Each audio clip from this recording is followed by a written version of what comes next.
एक गांव के पास घना जंगल था। उस जंगल में एक चालाक बंदर रहता था। रोज वह गांव में आकर लोगों के घरों से फल सब्जी चुरा लेता। गांव वाले उससे बहुत परेशान थे। एक दिन एक समझदार इंसान ने सोचा, बंदर को मारने से अच्छा है उसे सबक सिखाया जाए। उस इंसान ने अपने आंगन में एक मटका रखा और उसमें थोड़े चने डाल दिए। मटके का मुंह छोटा था। बंदर आया, मटके में हाथ डाला और मुट्ठी भर चने पकड़ लिए। अब उसका हाथ बाहर नहीं निकल रहा था। बंदर घबराने लगा, चिल्लाने लगा। तभी इंसान आया और बोला, अगर बचना है तो चने छोड़ दो। लेकिन बंदर लालच में चने छोड़ ही नहीं पा रहा था।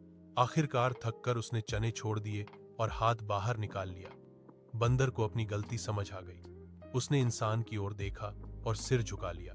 उस दिन के बाद वह कभी चोरी करने नहीं आया।